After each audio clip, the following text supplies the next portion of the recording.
오래전 일입니다만은 제가 서울에서 부교육자로 있을 적에 아마 보통 사람들의 감정이 아마 그럴 것입니다. 나하고 상관없는 차이가 많이 나는 사람들 사이에서는 어떤 질투심이나 그런 어떤 편견 또 왕따 시키고 싶은 그런 감정들이 없는데 비슷한 레벨에서 이런 일들이 일어나죠. 저도 같은 부교육자들 여러 명 중에 유독 마음에 안 드는 사람이 한 사람이 있었습니다. 그래서 교육자 회의를 할 적에도 그 사람이 무슨 말을 하면 의도적으로 그 말을 까고 핀잔을 주고 그래야 내 마음이 편한. 나중에 깨달았습니다. 그 부교육자가 나한테 해코지하거나 잘못한 일이 전혀 없습니다. 오히려 나한테 친절하게 대해주고 잘했습니다만 소위 말해서 내 스타일이 아니다라고 하는 말이 있죠. 나한테 아무런 해코지도 안 했는데 그의 말투가 싫고 그의 움직임이 싫고 그가 막 살랑살랑 웃는 표정이 싫고 아마 고향이 경기도 쪽이라서 경상도 쪽하고 정서가 잘 안 맞아서 그럴지는 모르겠습니다만 그런데 그렇게 대하면서도 그게 그렇게 심각한 일인 줄 몰랐습니다. 저한테. 그냥 조금 좋지 않은 것은 알았습니다. 내가 그러지 말아야 되는데 이거 이 속 좁은 태도인데 라고 하는 정도는 생각했습니다만 그게 하나님 앞에서 그렇게 잘못된 심각한 문제인 줄은 모르고 지나갔습니다. 나중에 개인적으로 목회하면서 말씀 앞에서 도전을 받고 옛날 그분 지금 어디 있는지 모르겠지만 왜 그렇게 내가 미워했을까? 아무런 이유도 없었는데 단지 내 기준에 맞지 않고 내 마음에 들지 않고 그런데도 안 볼 때는 그냥 모르는데 주일날 교회에 출석해서 얼굴만 보면 또다시 그에 대한 어떤 편견, 부작용, 싫어하는 마음 계속 올라왔던 기억이 있습니다. 이 모든 것들은 편견 때문에 생겨나는 거죠. 편견 때문에 편애가 생겨나고 그것이 편을 가르게 하고 더욱 심하면 한 사람을 집중적으로 왕따시키는 이런 일들이 벌어지는데 이런 것들은 부패한 죄의 본성에서 나오는 인간의 가장 나쁜 모습 중에 하나입니다. 예수님은 이것을 살인이라고 규정했습니다.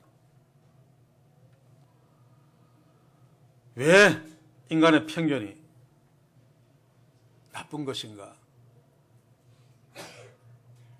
편견이 앞을 가리면 특히 교회 공동체에서 하나님의 진리를 바르게 보지 못하게 됩니다.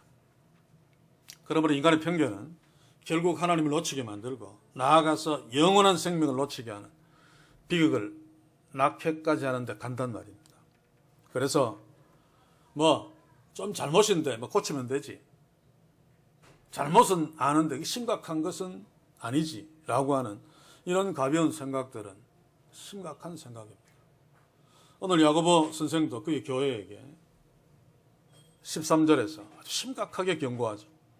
그래서 13절부터 먼저 봅시다. 오늘 본문 끝에 있는 제가 한번 읽어드리겠습니다. 국률을 행하지 아니하는 자에게는 국률 없는 심판이 있으리라.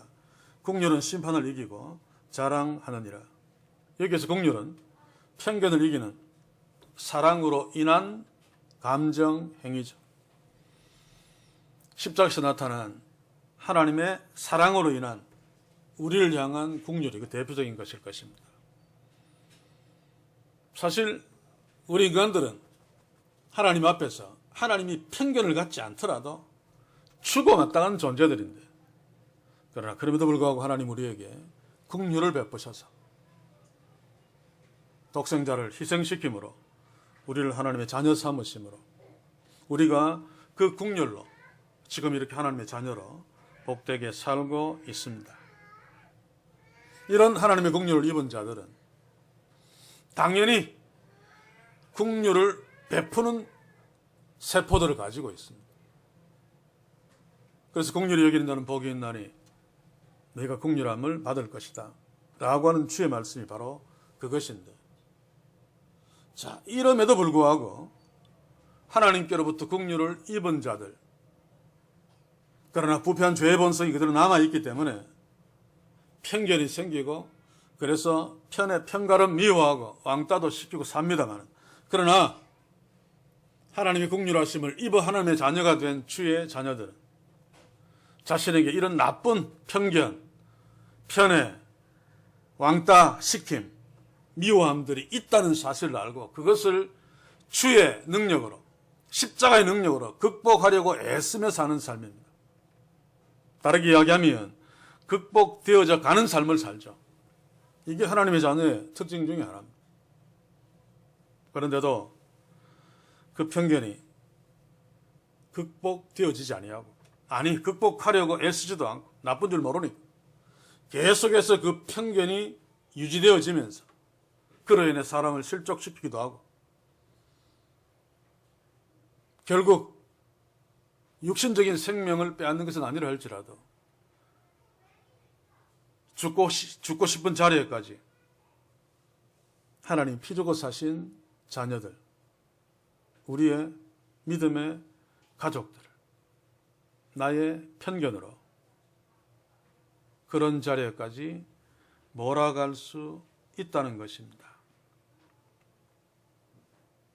이런 편견의 가장 대표적인 예가 예수님을 향한 유대인들의 편견이었습니다.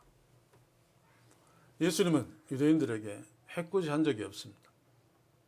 그런데도 그들은 자신들의 기준과 가치관에서 예수님이 자신의 기준에서 다르고 자신의 가치관과 다르다는 이유로 예수님을 미워하고 왕따시키고, 결국 그들의 편견이 하나님의 아들이신 예수님을 십자가에 못 박는 자리에까지 몰고 가는 아주 심각한 결과를 만들어냈죠.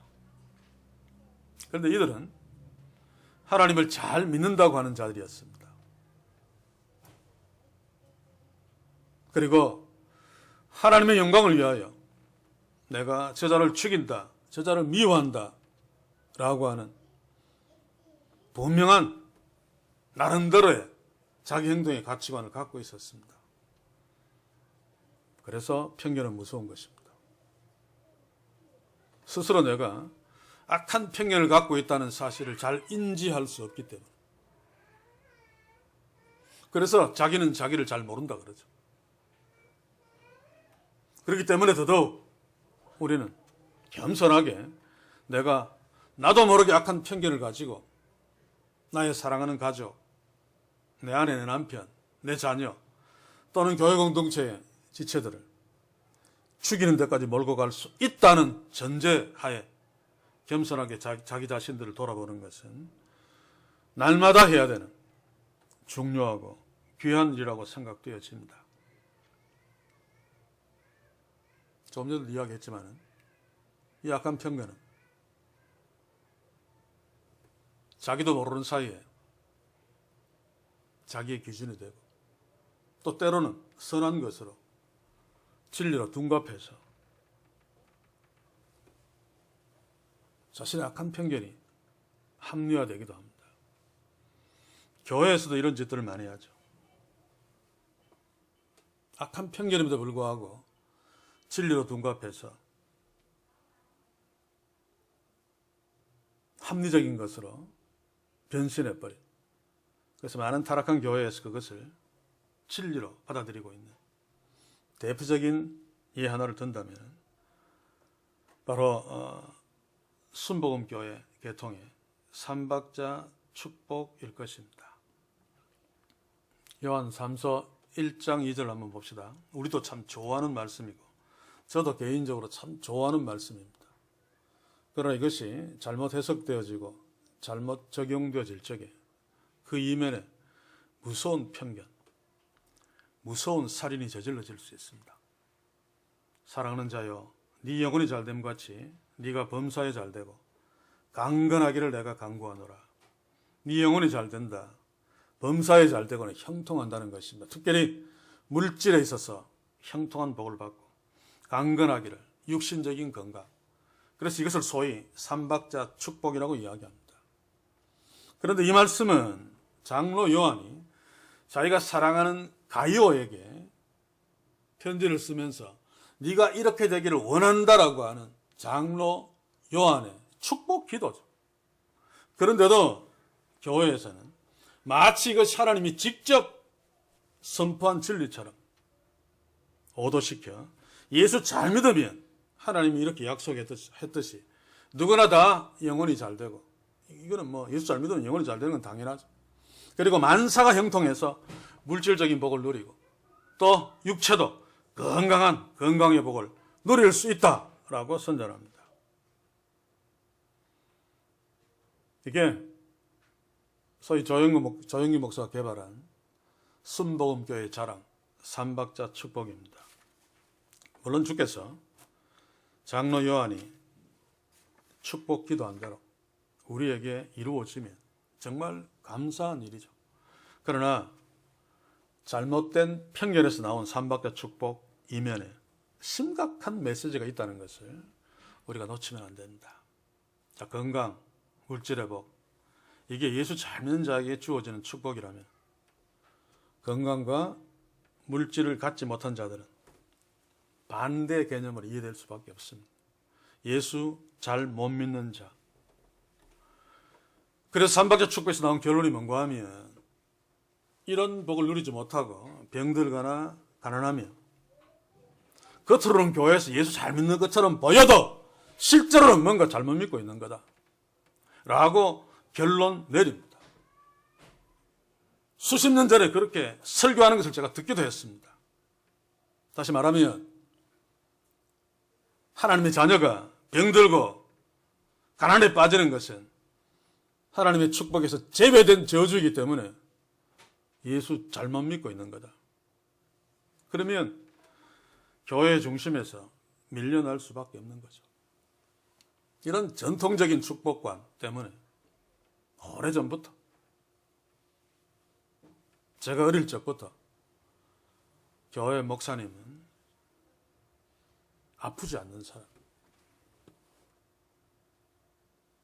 건강한, 그래 하나님의 복을 받은 자고 예수 잘 믿는 자죠. 뭘 해도 형통한. 그래서 어릴 때 부흥회 때 그런 얘기를 들었습니다. 목사님들이 부흥회 하면서 예전에는 일주일 동안 새벽, 낮, 저녁, 그리고 막 통성 기도할 때 얼마나 막 열을 냅니까? 그래도 나는 성령 충만하기 때문에 하나도 안 피곤하다. 진짜 그 말이 맞다면은 그 연약한 인간이 아니고 괴물입니다. 그죠? 근데 이게 통했어요. 그러니 목사가 아프고 맨날 골골거리면 존경받지 못함, 대접받지 못함. 그래도 아파도 아프지 않은 것처럼, 건강한 것처럼 연기를 해야 되죠. 자, 이것은 극단적인 예인데 결국 이런 잘못된 편견이 교회에서 무엇을 만드는가 하면 계급을 만들고 결국 편을 만들고 어느 한쪽에서는 당연한 듯이 어느 한쪽을 무시하고 왕따시키게 된단 말입니다. 합법적으로. 왜 너희들은 예수 잘못 믿었어? 그렇게 가난하니? 왜 그렇게 병들어 빌빌거리니? 기도 좀 해라, 기도 좀 해라. 이런 식으로 접근하게 되죠. 그래서 교회에서 부자는 아무리 나쁜 짓해서 돈 많이 벌고 했어도 저절로 어깨에 힘주고 장로되고 폼 잡는데 정말 신실하게 신앙생활하면서 하나님을 기쁘시게 하려고 애쓰는, 그럼에도 불구하고 가난에서 벗어나지 못하는, 그러나 그럼에도 불구하고 몸이 연약해서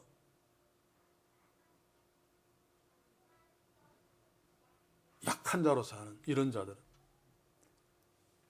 아무 잘못이 없음에도 불구하고 교회에서 마치 죄인처럼 뭐 재직회 할 때나 뭐 이럴 때 당당하게 의견 발표도 못하고 한쪽 구석에 가만히 앉아있는, 말해봤자 듣지도 않으니까. 예수 잘못 믿는 게, 삼박자 축복도 없는 게 무슨 뭐 이런 식입니다. 이게 삼박자 축복이라는 잘못된 편견이 한국교회에 준 비극이죠.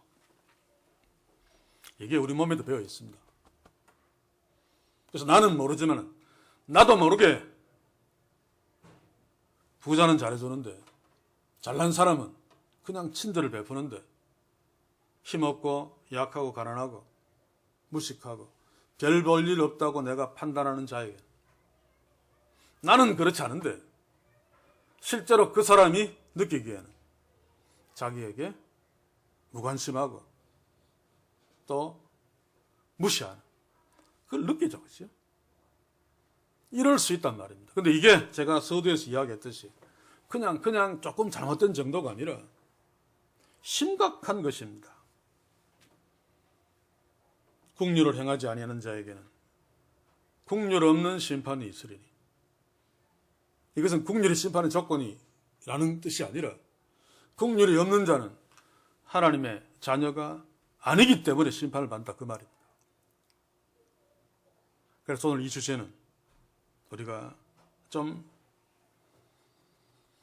나 자신을 여기에 비추어 놓고 심각하게 접근해야 할 것입니다. 오늘 본문에서 우리가 볼 야고보 교회도 바로 이런 지독한 편견이 있었습니다. 물론 이들은 디아스포라 유대인들로 구성되었기 때문에 더 그랬을 것입니다. 부자와 가난한 자에 대한 편견. 고대 사회에서는 이것 가지고 사람의 가치를 판단했죠. 다른 것은 거의 없습니다. 무슨 학력이 높은 사람, 낮은 사람이 그렇게 많지 않았고 거의 대부분 부자냐 가난하냐 이걸로 사람의 가치를 따졌죠. 특히 고대 사회, 유대 사회에서는 부자는 또 육체적으로 건강한 자는 하나님이 축복하신 결과이기 때문에 그는 하나님을 잘 믿은 자다 라고 단정해버렸습니다. 그래서 언제나 부자는 큰 소리칩니다. 왜냐하면 하나님이 나를 축복했는데 그것은 내가 하나님을 잘 믿었기 때문에 하나님이 나를 축복한 거야. 반대로 가난한 자, 병든 자는 언제나 죄인처럼 고개를 숙여야 했습니다. 왜냐하면 가난, 병든은 하나님이 저주한 것이기 때문에 내가 하나님 앞에 저주받을 짓을 했기 때문에 그렇다는 것입니다. 이게 야고보 교회에도 그대로 있었습니다. 그래서 야고보 교회는 부자들은 우대하고 가난한 자들은 무시하고 천대했습니다. 아마 천대당한 가난한 자들 중에는 마음의 상처를 입고 에이 이게 못 나가겠다. 다른 교회 등록해야 되겠다. 아마 이렇게 생각한 사람들이 있었을지도 모르겠습니다. 야고보서 2장 2절에서 4절까지를 제가 한번 읽어보겠습니다. 만일 너희 회당에 금가락지를 끼고 아름다운 옷을 입은 사람이 들어오고 또 더러운 옷을 입은 가난한 사람이 들어올 때에 너희가 아름다운 옷을 입은 자를 돌아보고 가로되 여기 좋은 자리에 앉으소서 하고 또 가난한 자에게 이르되 너는 거기 섰든지 내 발등상 아래 앉으라 하며. 무슨 말입니까? 부자가 들어오면 친절하게 여기 앉으십시오. 그러면서도 가난한 자, 별 볼 일 없는 자처럼 보이는 자가 들어오면 앉든지 말든지 별 신경 안 썼단 말입니다. 오늘 이 시대에 그렇지 않습니까? 다 친절하게 대하는 것처럼 보입니다. 부교육자들은 숫자 하나 더 늘리면 결국 칭찬받고 그게 자기 고가에 다 적용되어지니.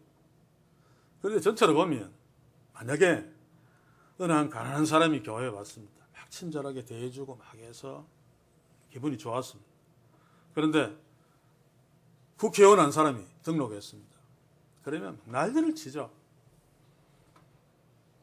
마음이 넓은 사람은 모르겠습니다만 그런 모습을 볼 때 저 사람하고 내하고 분명한 어떤 차이를 느낄 수밖에 없죠. 나는 별 볼 일 없는 존재구나.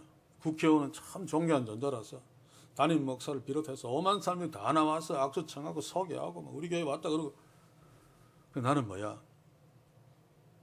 이게 현실입니다. 그런데 워낙 일반적으로 만연되어졌기 때문에 별로 의식하지 않고 별로 문제 삼고 있지 않은 거죠. 그런데 야고보 선생은 성령의 역사하심에 따라 야고보 교회에 바로 이것을 심각하게 지적하고 있는 것입니다. 이것은 서두에도 이야기했지만 부패한 죄의 본성에서 나오는 우리의 편견입니다. 저는 이 부분을 이런 말씀이 올 때마다 큐티하면서 나한테서 발견하고 극복해야 되겠다. 그리고 개인적으로 상당히 극복해 나간다고 생각하다가 어느 날 전혀 아닌 나를 발견합니다.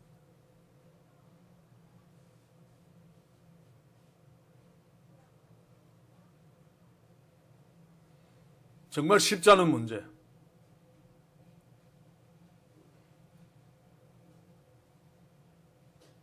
우리 모두의 문제. 그럼에도 불구하고 별로 문제 삼고 있지 않은 문제. 가정에서도 마찬가지죠. 그리스도인 가정에서도 이혼율이 예수 믿지 않는 가정과 거의 차이가 나지 않습니다. 여러 가지 이유가 있겠지만은 죄의 부패한 본성에서 나오는 편견, 이게 결정적으로 작용하는 거죠.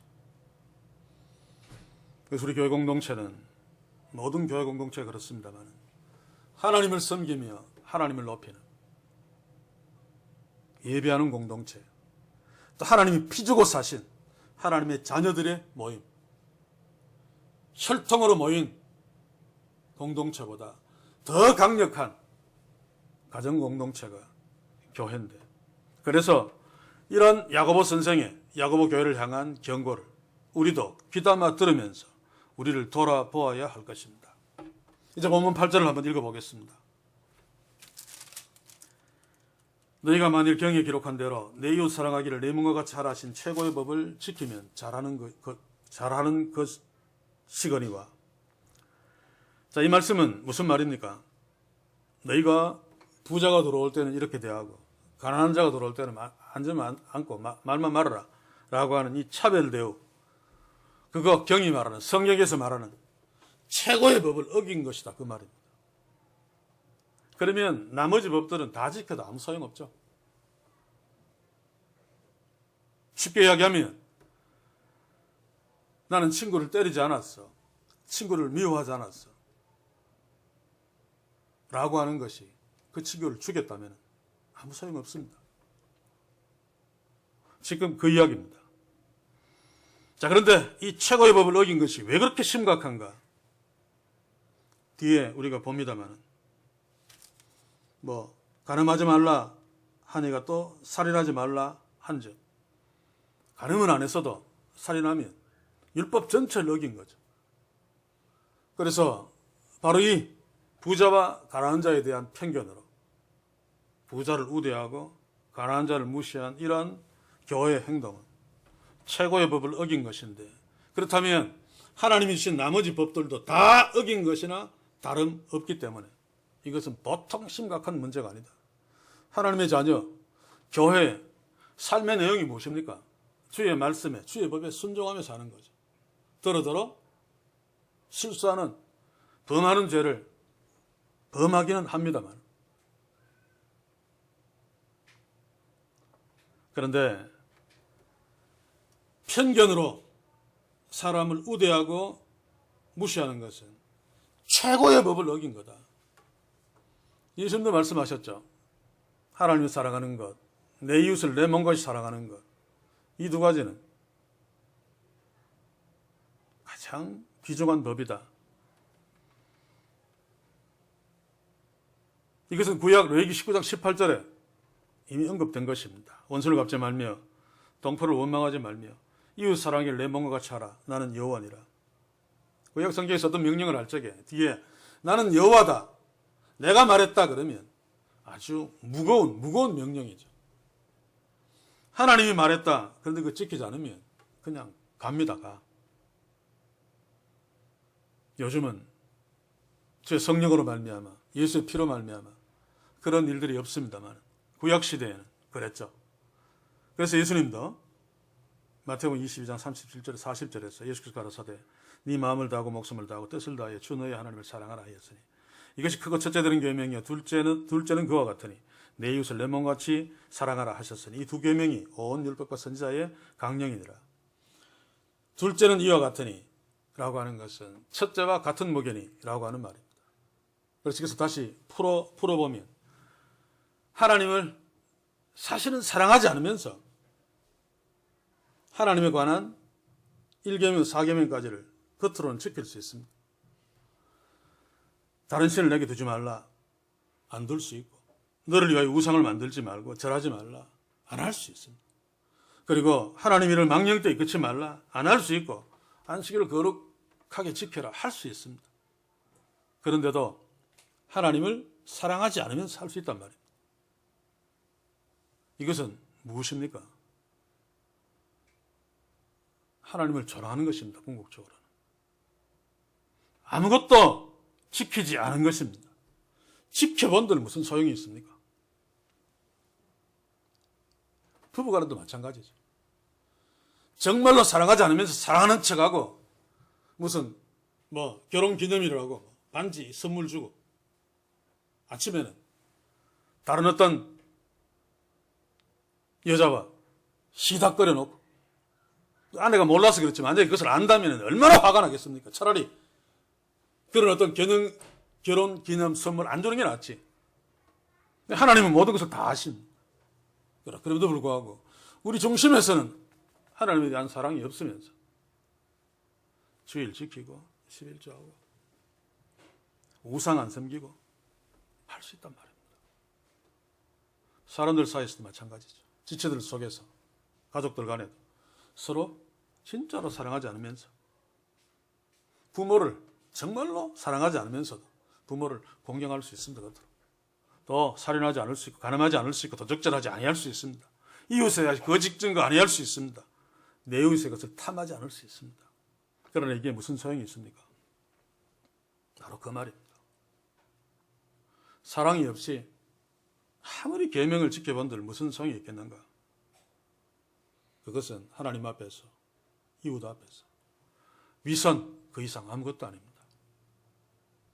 그런데 오늘 이 시대 우리들은 중요한 본질은 눈에 보이지 않으니까 별로 대수롭지 않게 이겨놓고 열심히 연기를 하면서 그런데 문제는 연기를 몇 번 하다 보면 자기도 속습니다. 내가 정말로 괜찮은 인간처럼 생각되어집니다. 저는 종종 저한테서 그런 사실을 발견하고 깜짝깜짝 놀랍니다. 사랑하는 성도 여러분, 오늘 이 주의 말씀 앞에 서서 내가 지금 하나님을 신앙하며 십계명을 나름대로 지켜가며 신앙생활 하는 그 중심에 정말로 나는 하나님을 사랑하는 데서부터 나오는 것인가? 또 부모를 공경하며 지체들에게 해코지 아니하고 서로 대화하면서 잘 지내고 있는 것처럼 보이는 것, 정말 그 지체를 내가 사랑함으로 사랑에서 나오는 반응들인가 살펴볼 필요가 있습니다. 그렇지 않으면 이 연기는 그렇게 오래 가지 않습니다. 그 상대방이 나한테 어떤 안 좋은 소리를 하거나 오해받을 만한 어떤 대우를 나한테 하면 사랑처럼 보였던 그런 것들은 온데간데 없어지고 말죠. 그런데 정말 사랑함으로 서로 섬기고 이해하고 대화하고 교제하면 그냥 심각하게 보이는 어떤 나에 대한 어떤 해코지도 실수겠지 또는 이유가 있겠지 라고 이해하고 덮어주려고 애를 씁니다.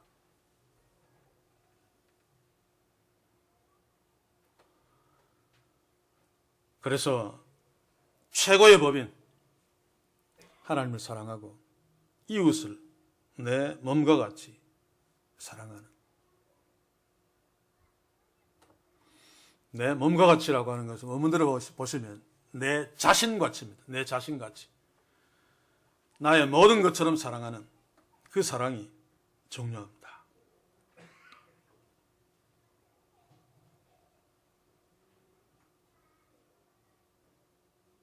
예수님 당시에 그 라비들은 율법을 놓고 그 율법의 경중을 따지는 연구들을 많이 했죠. 그리고 율법을 어기는 자는 친구가 아니고 원수다. 그래서 하나님이 내 이웃을 내 영같이 사랑하라 라고 하는 명령을 놓고, 이웃을 사랑해야 된다면 원수는 미워야 되는 것이 아닌가. 그래서 이웃과 원수를 규정했습니다. 자기와 같이 율법을 존중하고 율법을 잘 지키는 유대인들은 우리의 이웃이고 친구고 가족이고, 율법 안 지키고 개판치는 세리나 죄인들, 또 하나님께 저주받은 병자나 가난한 자들, 이들은 우리의 이웃이라고 할 수 없다. 원수요, 원수. 그래서 랍비들은 하나님이 레위 19장 18절에서 내 이웃을 내 영같이 사랑하라 라고 하는 그 말 가지고 내 원수를 미워하라 하나님이 말씀하셨다라고 가르쳤습니다. 물론 진짜 하나님 나라의 원수는 미워해야 되죠.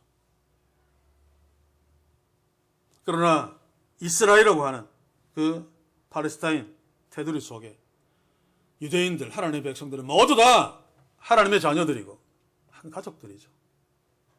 그래서 예수님은 또 내 이웃을 사랑하고 마태복음 5장 43절 44절 내 원수를 미워하라 하였다는 것을 너희가 들었으나 나는 너희에게 이르노니 너희 원수를 사랑하며 너희를 핍박하는 자를 위하여 기도하라.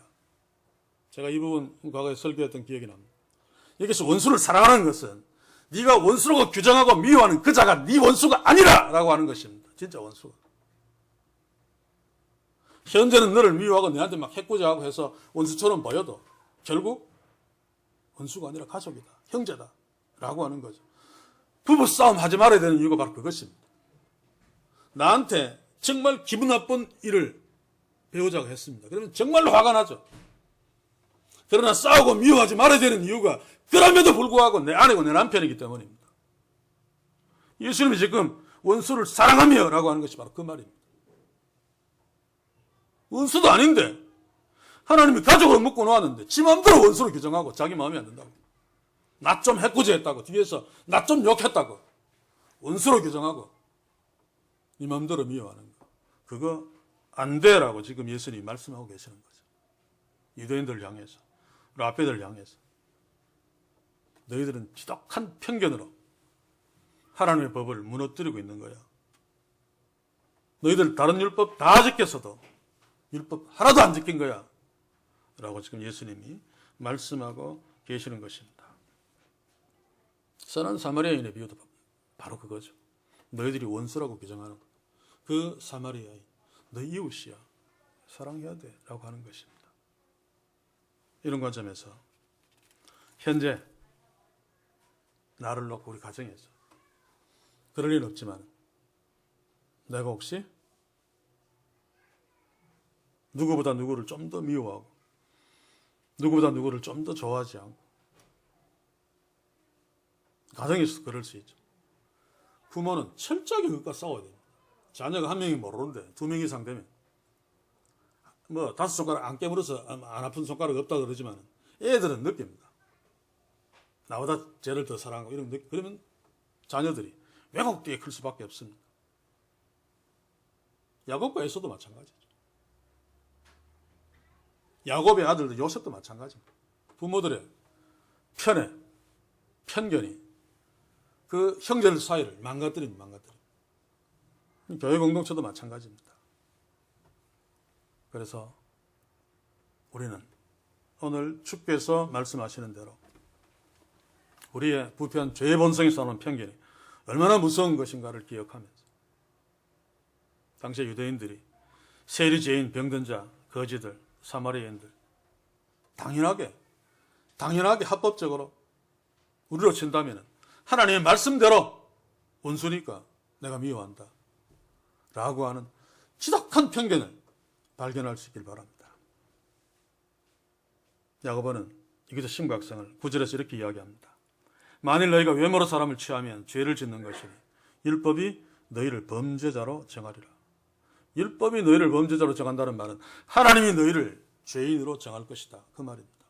사람을 외모로 취하면이라는 것이 편견을 가지고 사람을 판단하는 것을 말하죠. 뭡니까? 하나님은 중심을 보십니다.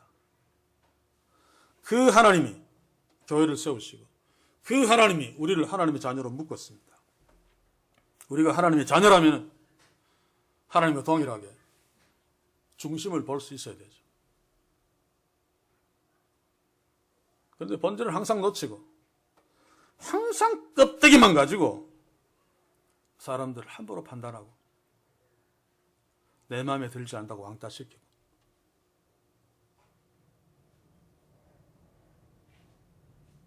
이것은 결론적으로 이야기하면 하나님이 없을 수 있다는 뜻입니다.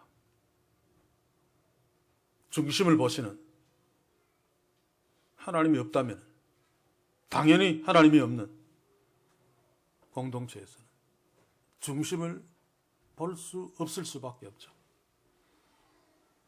그래서 제가 지적하는 타락한 교회, 하나님이 없는 교회들, 왜 껍데기에만 치중하느냐 하면 중심을 보시는 하나님이 없기 때문에 눈에 보이지 않는 것들의 가치, 귀중성을 전혀 알지 못하기 때문에 그렇습니다.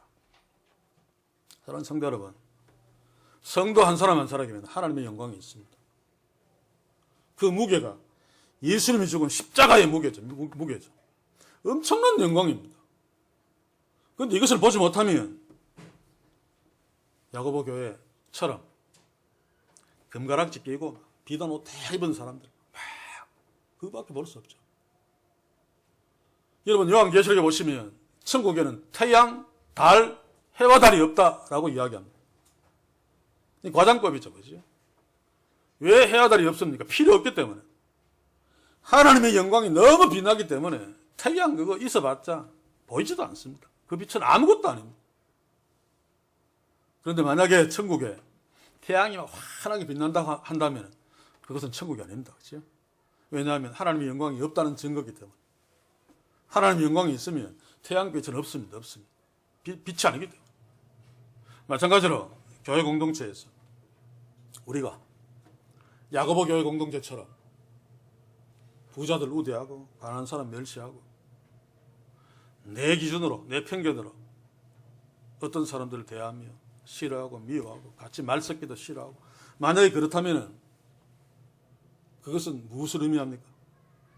성도 한 사람 한 사람 속에 있는 하나님의 영광을 못 봤다는 뜻이고 다르게 이야기하면 하나님의 영광이 없다는 뜻이죠. 그러니까 다른 것들이 보입니다. 성도 한 사람 한 사람이 하나님의 영광이 보이면 나머지 것들은 다 무시될 수 있습니다.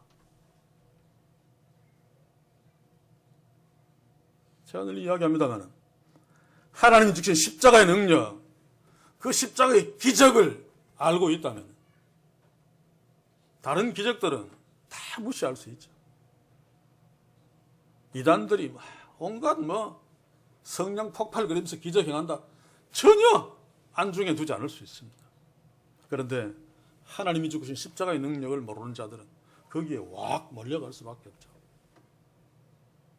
성도 속에 있는 하나님의 영광을 볼 수 없거나 없다면 눈에 보이는 것들이 우리의 판단의 기준이 될 수밖에 없습니다.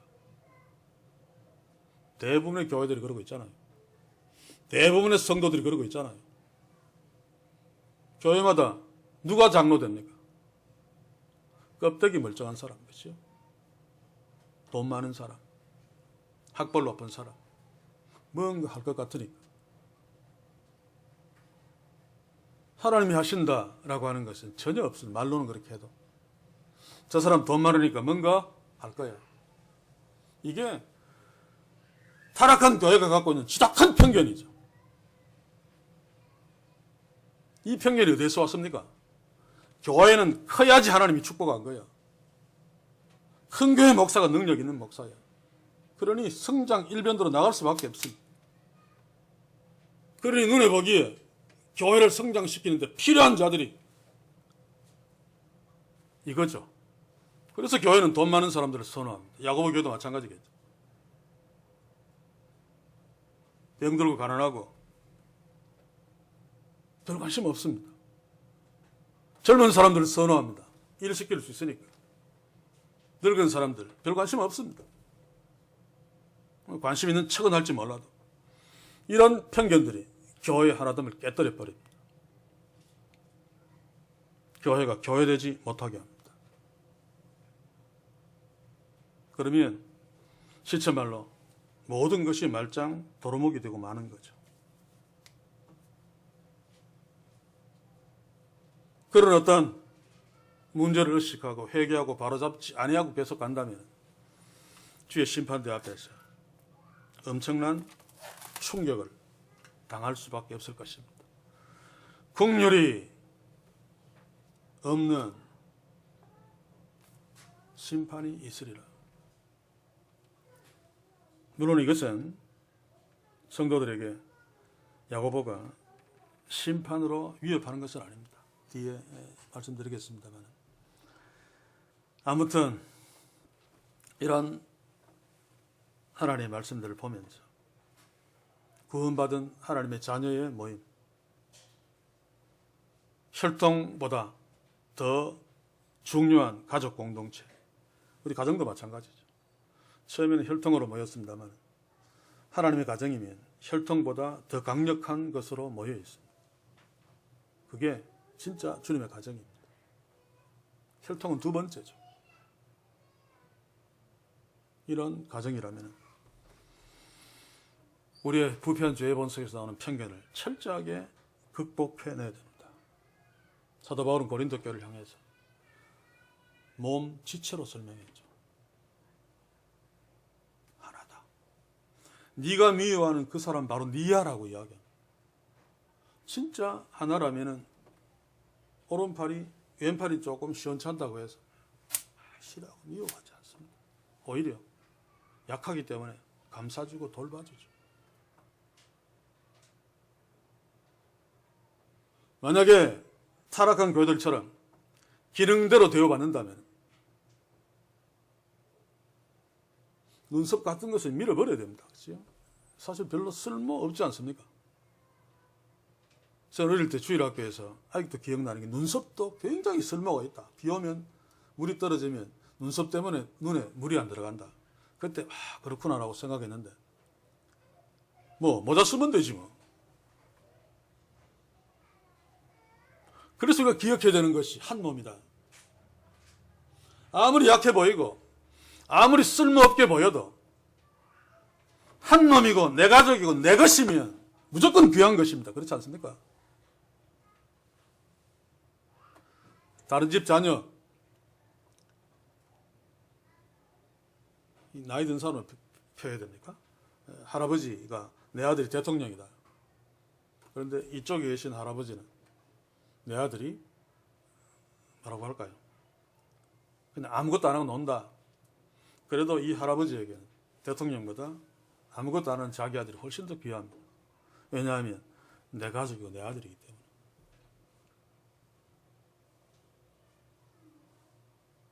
그런데 교회 공동체 안에서 왜 이게 잘 안 됩니까? 내가 싫어하고 미워하는 사람이 나의 재산을 다 빼앗으려고 피싱이라도 했습니까? 보이스 피싱이라도. 아니면 나를 죽이겠다고 어두운 밤 골목에 칼을 들고 진을 쳤습니까? 아니잖아요. 그래서 깊이 한번 생각해 봐야 됩니다. 제가 언젠가도 그런 얘기를 했습니까? 부부싸움을 분석해 보면 사실은 아무것도 아닌데 그 원인은 실제로 다른 원인이 있기 때문입니다.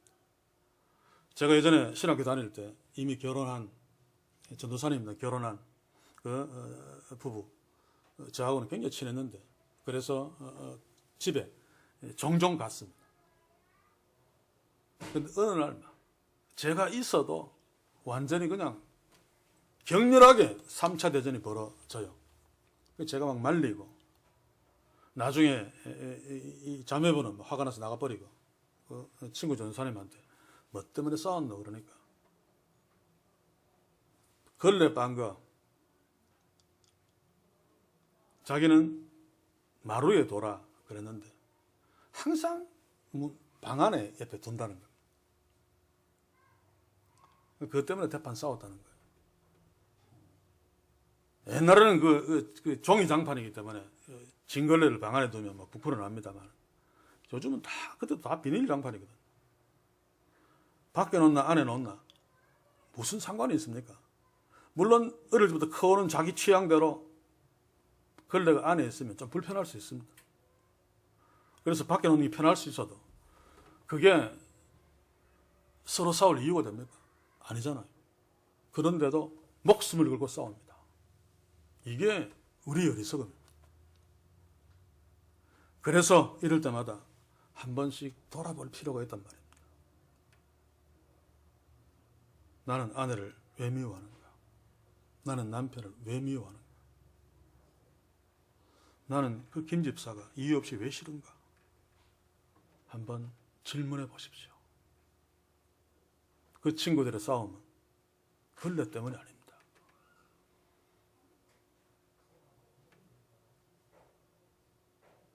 처음 연애하고 결혼할 때보다 둘 사이에 사랑이 식었기 때문이죠. 그래서 별로 존중해주지 않기 때문입니다.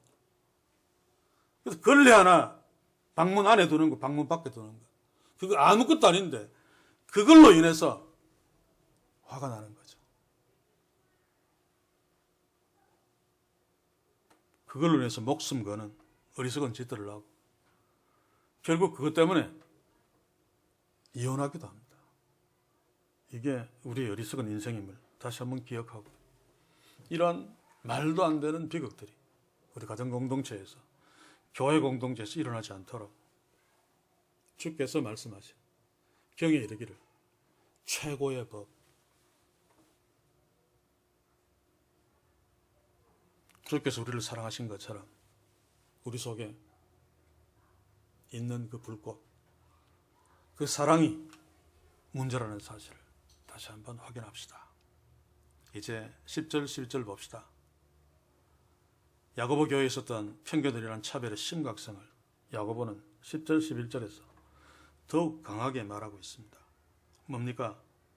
한 입으로 찬송과 저주가 나는도다. 10절 누구든지 온 율법을 지키다가 그 하나를 거치면 모두 범한 자가 되나니 간음하지 말라 하시니가 또한 살인하지 말라 하셨은즉 네가 비록 간음하지 아니하여도 살인하면 율법을 범한 자가 되느니라. 앞에서 이야기했습니다. 자, 그러면 해결 방법이 뭔가? 바로 12절 13절인데 너희는 자유의 율법대로 심판을 받을 자처럼 말도 하고 행하기도 하라. 이 무슨 말인가 하면 자유의 율법대로라고 하는 것은 구약시대 율법처럼 율법 어기면 죽는 벌을 받는 그 율법이 아니고 복음 안에서 자유하는 율법.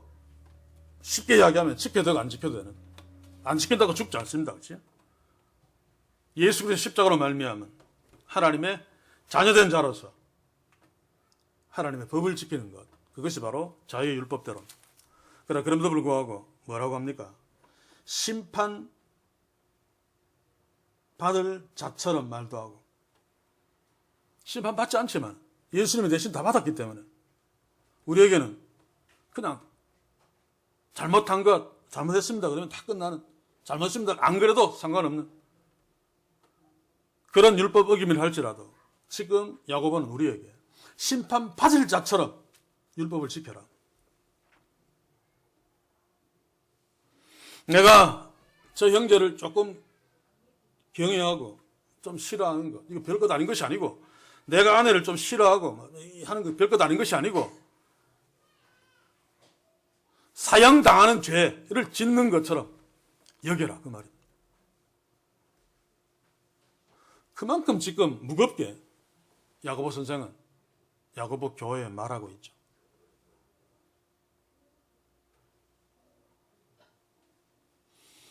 이렇게 말해야만 되는 자체가 사실은 안타까운 것입니다만 사랑하는 성도 여러분, 만약에 우리 교회에서 그렇지 않습니다만 길에 휴지를 떨어뜨린 자는 사형에 처한다. 이게 진짜 법이라면 모르고는 몰라도 알고는 그 별것 아닌 휴지를 떨어뜨려서 자기 목숨이 날아가는 짓을 하겠습니까? 안 하죠. 그렇죠? 그런데 별것 아니기 때문에 휴지를 막 버려요. 저는 예전에 한번 깜짝 놀란 적이 있습니다. 제 친구 목사님인데 이름 말 안 하겠습니다.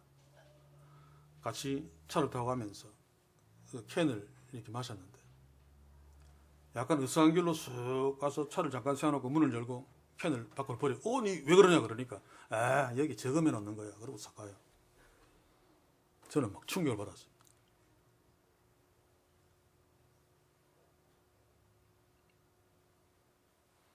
바로 우리가 편견을 가지고 가족이나 지체들 사이 이런 어떤 조금 불편한 관계, 주의를 교화하면 될 수 있도록 안 마주치고 말 안 섞고 이런 것이 캔을 버리면서 저축하는 거야. 별것 아닌 것으로 생각할 수 있는데 야고보는 사형제에 해당하는 것으로 여겨라. 그만큼 중요하고 무거운 것이다 라고 말합니다. 이유가 뭡니까? 13절이죠. 국률을 행하지 아니하는 자에게 국률 없는 심판이 있으리라. 그러나 반대로 국률은 심판을 이기고 자랑하느니라. 왜입니까? 국률이 심판을 이기는 힘이 있는 것이 아니라 국률이 여기는 자는 이미 하나님의 국률이 여김을 받은 자죠. 심판을 이길 수밖에 없는 자입니다. 여기에서 국률은 하나님의 자녀된 증거로 제시하고 있습니다. 그래서 예수님도 국률이 여기는 자는 복이 있나니 저희가 국률이 여김을 받을 것이며, 이것은 국률이 여기는 것이 국률이 여김을 받는 조건이 아니고, 이 문장은 감탄문입니다. 그렇죠? 너희들 국률이 여기는 자구나. 너희에게 복이 있네. 하나님이 너희를 국률에 여기고 있구나. 이 말입니다. 하나님이 너희를 국률에 여기는 구원함을 너희들이 받았기 때문에 너희들은 국률에 여기고 있구나. 그래서 너희들 복이 있구나. 국률에 여긴다는 것은 하나님께로부터 국률에 여김받은 자의 삶의 내용이고 특성입니다. 특성. 그런데 우리의 부패한 죄의 본성이 이것을 굉장히 힘들게 만들죠. 악의 법이 성령의 법을 계속 억누르는 것처럼. 그래서 야고보는 이럴 때 바로 이 법을 어기면, 최고의 법을 어기면 사형이라는 그런 어떤 마음가짐으로 편견을 한번 이겨봐라 라고 말하고 있습니다. 사랑하는 성도 여러분, 주의 교회는 세상 나라와 다른 가치관을 지닌 곳이죠. 그래서 세상처럼 눈에 보이는 성공, 눈에 보이는 어떤 외모로 사람을 판단하지 않습니다. 대우하지 않습니다. 하나님이 그렇게 하지 아니하셨던 것처럼. 그래서 부자든 가난하든 학벌이 있든 없든 그것은 두말할 것도 없고, 제가 이야기하고 싶은 것은 제가 자주 실패했던 것처럼 내 기준으로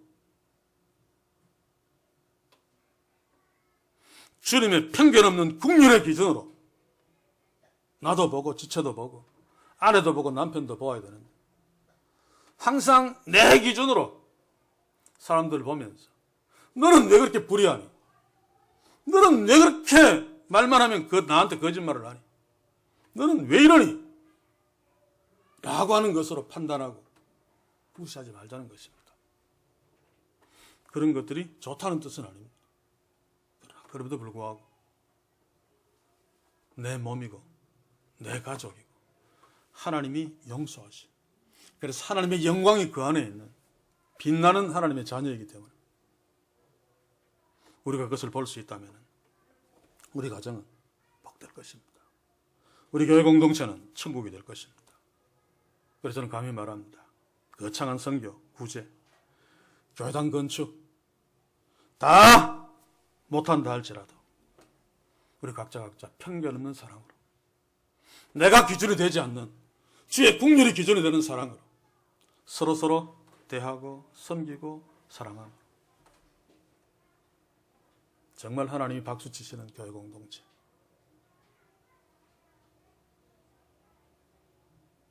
그래서 저는 가까이서부터 살피면서 하자.